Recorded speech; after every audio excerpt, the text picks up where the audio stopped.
What if the most powerful healing compounds ever studied weren't engineered in a Boston biotech lab, but brewed by Japanese monks and court physicians 1,000 years ago?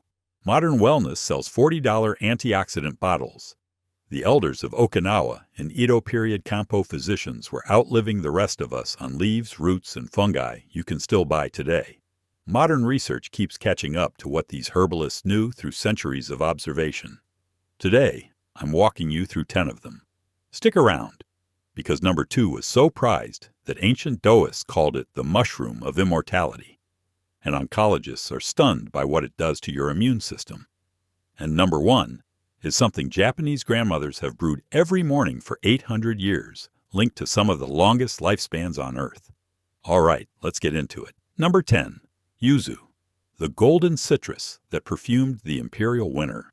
In Japan, on the night of the winter solstice, families have for centuries dropped whole yuzu fruits, bright yellow, fragrant, smaller than a grapefruit, into a hot bath. The ritual is called yuzu-yu, and it dates back at least to the Edo period, when it was practiced as protection against winter illness. The fruit itself was cultivated in Japan from the 8th century onward, brought from the Yangtze Valley and adopted as a key ingredient in court cuisine and traditional medicine. But here's what most people miss. The yuzu isn't just a perfume, it's a pharmacy. Modern research has identified yuzu as one of the most antioxidant-dense citrus fruits ever studied. Its peel contains exceptionally high concentrations of limonene, hesperidin, and naringin, compounds linked in clinical research to reduced inflammation and lower oxidative stress. Japanese trials examining yuzu aromatherapy have found measurable reductions in salivary cortisol after just 10 minutes of inhalation. Other studies have associated yuzu peel extract with improved insulin response and reduced markers of cardiovascular strain. The vitamin C content of yuzu is roughly 3 times that of a lemon, weight for weight. Here's how it's still used today. The peel is grated fresh over miso soup, sashimi, or steamed rice in winter. The juice is whisked with soy and dashi to make ponzu, the classic Japanese citrus sauce. And the original solstice tradition still works, a hot bath with whole yuzu, for the lift in mood and the deep release in the lungs and skin. The mass-market lemon may have hijacked the global citrus story. The yuzu, preserved by tradition, may quietly be the more powerful fruit. Number 9. Shiso, the crimson leaf of Heian gardens. Walk into any traditional Japanese kitchen in summer and you'll find shiso somewhere. Wrapped around a piece of fish, layered into umeboshi, scattered over cold noodles. The plant has been cultivated in Japan since at least the Nara period, over 1,200 years ago. The Heian court ladies grew it in their kitchen gardens. Edo period physicians prescribed it for colds, food poisoning, and respiratory complaints. It appears throughout the Hanzo Wamyo, an early Japanese pharmacological text from the 10th century. Here's where shiso gets surprising. Research has identified peryllaldehyde as a potent natural antimicrobial, strong enough that food scientists have studied it as a preservative for raw fish. The Japanese tradition of wrapping sashimi in shiso leaf was a centuries-old food safety system, refined long before refrigeration. Beyond its antimicrobial action, shiso has been studied extensively for its rosmarinic acid content. Multiple peer-reviewed trials have linked rosmarinic acid to reduced histamine response, making shiso one of the few plants with documented effects on seasonal allergies and asthmatic inflammation. Research has also pointed to its luteolin and apigenin content for anti-inflammatory benefits across the digestive tract. Here's the traditional preparation. The fresh leaves are eaten raw, wrapped around food, or steeped briefly in hot water as a fragrant tea.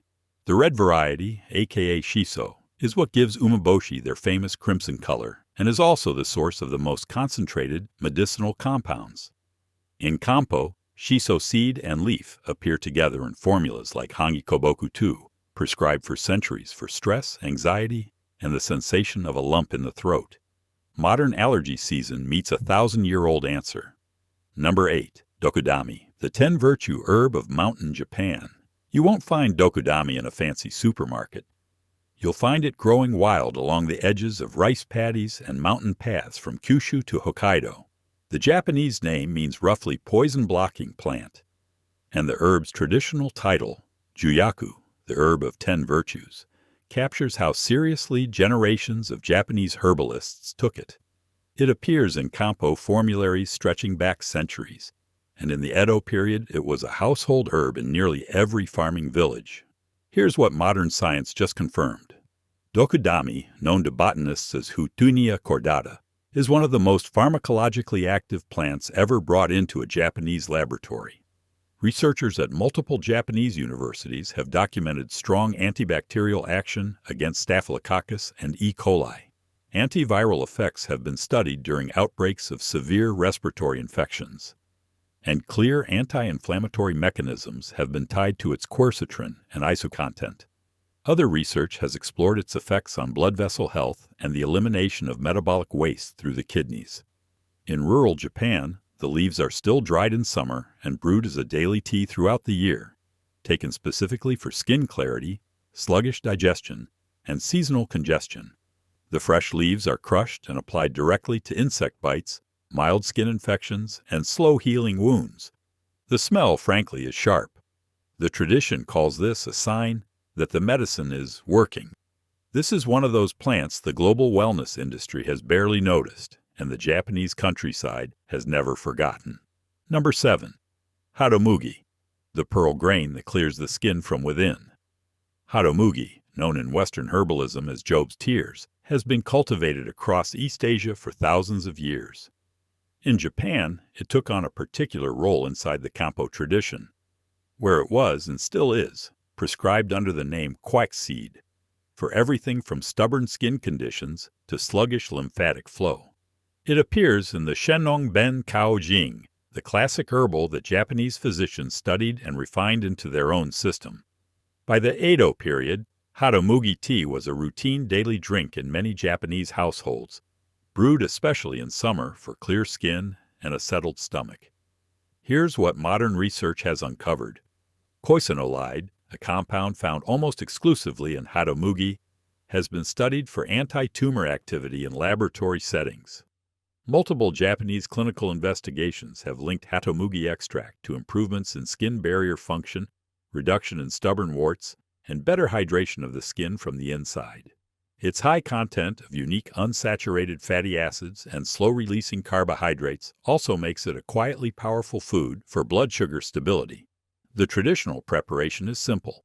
The roasted grains are brewed as a mild, nutty tea, hatomugi-cha, drunk warm or cold throughout the day. The whole grain is also cooked into rice or porridge as a beauty food, especially for women approaching middle age. In modern Japan, hatomugi is still sold in every drugstore as a beauty supplement, often combined with adlay extract for skin clarity, a grain that became a cosmetic by way of 2,000 years of careful observation. Number 6. Kuzu, the mountain root that built the temple kitchen. If you've ever eaten a clear, glossy Japanese sauce or a delicate temple-style dessert, you've likely tasted kuzu. The root of the kudzu vine has been harvested in the mountains of central Japan for over 1,000 years. Buddhist temple cooks turned it into the foundation of shojin ryori, the vegetarian temple cuisine that still defines Japanese fine dining. In Kampo, kuzu root, under the formula name kakonto, has been one of the most prescribed remedies in the entire system for the better part of 2 millennia. Here's the modern reveal. Kakonto, the simple kuzu-based formula written down centuries ago for the early signs of a cold, has been studied in repeated Japanese clinical trials for its effects on early-stage upper respiratory infections, fever, and stiff shoulders. The active compounds, puerperin, daidzen, and a family of isoflavones, have shown measurable effects on inflammation, blood vessel relaxation, and even alcohol metabolism. Research suggests kuzu may help calm gastrointestinal spasms, soothe a hangover, and ease the early aches of a cold within hours rather than days. The traditional preparation is one of the gentlest medicines in Japanese culture. A spoon of pure kuzu starch is dissolved in cold water, then heated slowly while stirring, until it transforms into a clear, soothing porridge. A pinch of grated ginger and a touch of umeboshi turn it into the classic Japanese remedy for an upset stomach, or the first hint of a winter chill. The cheap modern thickeners can imitate the texture. They cannot imitate the medicine. Number 5. Yomogi, the mother's herb of the Japanese countryside. In every part of rural Japan, in early spring, women and children walk into the fields to pick yomogi, Japanese mugwort. The young leaves are pounded into kusamochi, the green rice cakes eaten at festivals. The dried leaves are burned at acupuncture points in the practice of moxibushin, which has been part of Japanese medicine since the 6th century, when it arrived from the continent along with Buddhism. The herb appears across the Kampo tradition, especially in formulas designed for women's cycles and digestive heat. Here's what modern research has shown. Yomogi is loaded with chlorophyll, vitamin K, beta-carotene, and a remarkable concentration of antioxidant flavonoids.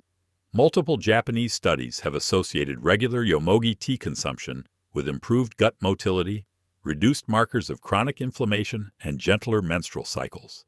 The volatile oils released when the dried leaves are heated, the principle behind moxibustion, have been studied for their effects on circulation, immune signaling, and pelvic blood flow. The traditional uses still work today. The dried leaves are brewed as a mild green tea, often recommended in the weeks before menstruation. The fresh leaves are blanched and folded into mochi, soup, or tempura. And in many Japanese households, especially in older generations, a small bundle of yomogi still hangs in the kitchen, ready to be added to a hot bath for sore muscles, joint stiffness, or the deep release of a long week. In Japanese, yomogi is sometimes called the herb that does 10,000 things. The modern lab is slowly working through the list. Number 4. Wasabi, the river-grown root of the samurai table. Real Japanese wasabi, Wasabia japonica, is one of the most difficult plants in the world to cultivate. It grows only in cold, clean mountain stream water, and it takes nearly 2 years to mature. For centuries, it was farmed in narrow valleys around Shizuoka and the Izu Peninsula, and it was prized at the tables of the samurai class. The original reason wasn't flavor. It was preservation. Wasabi was paired with raw fish because it killed the bacteria and parasites that raw fish carried. Modern microbiology has not only confirmed this, it has expanded it. The active compounds in fresh wasabi, a family of allyl isothiocyanates, are some of the most studied natural antimicrobials in the food science literature. Research has linked these compounds to action against H. pylori, the bacterium tied to stomach ulcers and gastric cancer. Other studies have explored isothiocyanates for cancer cell pathways, anti-inflammatory action in the joints, and potential support for cognitive function in aging. Here's the catch, and it matters. Almost all wasabi sold outside Japan, and even much of what is sold inside Japan, is not real wasabi. It is dyed horseradish. Real wasabi loses most of its medicinal compounds within 15 minutes of being grated, which is why traditional sushi chefs grate it fresh from the rhizome onto the fish, with a sharkskin grater in the moment of serving. If you want the medicine, you need the root freshly grated. If you only want the heat, the green paste in the tube will do. A medicine designed by mountain water and patience. Number 3. The salted plum that traveled with samurai into battle. The umeboshi, the famously sour, salt-cured Japanese plum, is one of the oldest preserved foods in Japanese tradition. It appears in records from the Nara period, where it was used by court physicians as a treatment for fatigue and food poisoning. By the Sengoku period, samurai carried umeboshi into battle as a field ration. A single plum, eaten with rice, was believed to restore stamina, prevent dysentery, and clear the head. The tradition was so strong that it continued into the rations of the Imperial Japanese Army centuries later. Modern science has been kind to umeboshi.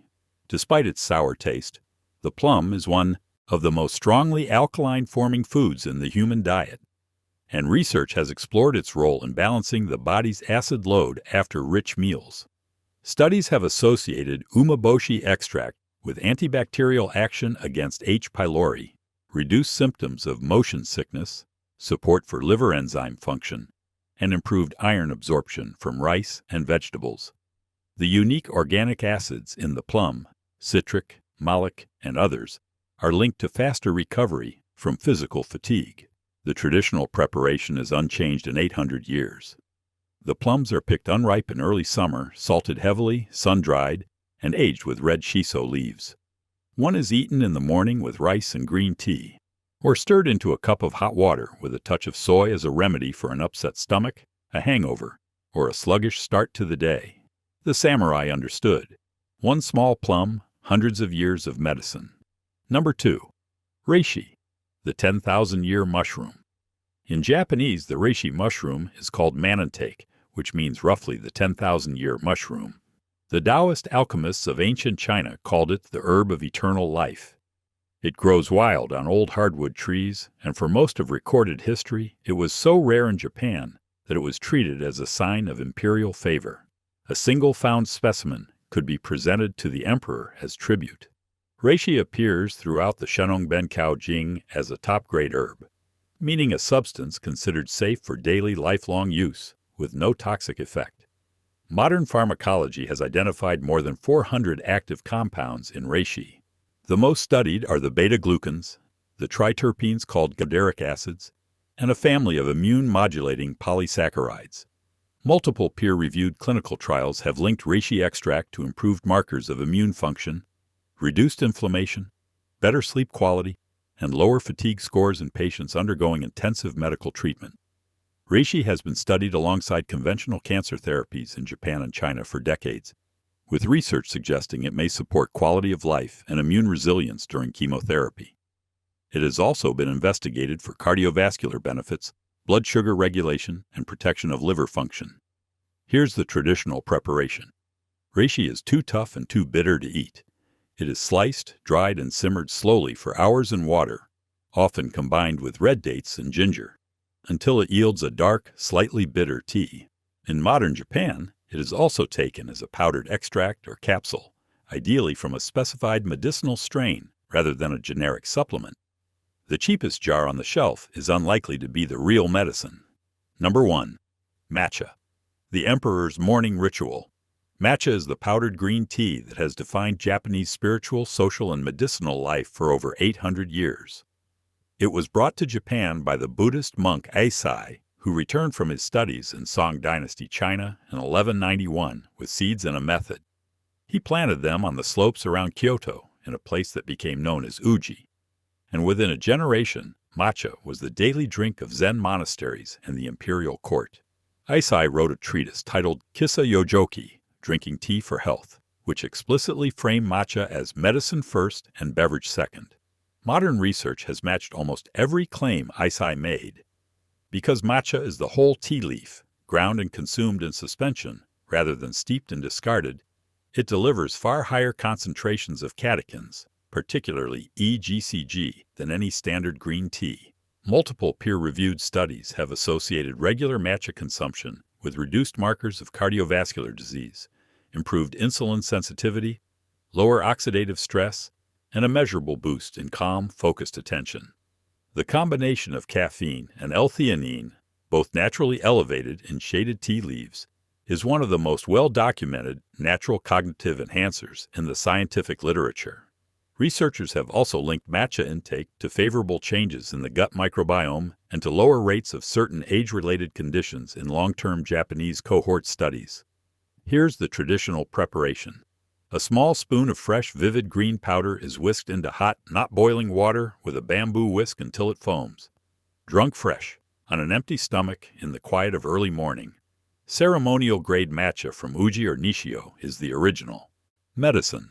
The pale supermarket powder is closer to a flavoring. 800 years of monks and emperors agree on this one. So there it is. 10 Japanese herbs that have outlived empires and are now being validated one by one in modern laboratories from Tokyo to Boston. Yuzu lowers cortisol. Shiso calms allergies. Dokudami acts as a broad antimicrobial. Hatamugi heals the skin from within. Kuzu eases the early hours of a winter cold. Yomogi steadies the cycle. Wasabi destroys harmful bacteria on contact. Umeboshi recovers the body from fatigue and bad food. Reishi modulates the immune system at the cellular level. And matcha reshapes the gut, the brain, and the heart. The Japanese herbalists who handed this knowledge down through Kampo manuals, temple records, court diaries, and grandmother-to-granddaughter recipes weren't running double-blind trials. They didn't need to. They had something arguably more powerful: patient, careful, multi-generational observation. They watched what healed. They watched what harmed. And they wrote it down. Now the lab is finally catching up, and the answer keeps coming back the same. The ancients were right. They just couldn't explain the mechanism, because the mechanism was never the point. The healing was the point. But information without action is just entertainment. None of this matters if the green powder stays in the cupboard and the dried mushroom stays in the drawer. So pick one, just one, and start. A quick warning before you do. The cheap supermarket version of any of these herbs is, in most cases, not the real medicine. Industrial matcha is bitter dust. The wasabi in the green tube is dyed horseradish. The reishi in a discount jar may have almost no active extract at all. The difference between authentic, traditionally prepared Japanese herbs and the mass-produced version is the difference between food that heals and food that just looks similar. I've left some sources and brands I personally trust in the description below. So tell me, drop a comment below. Which one surprised you most?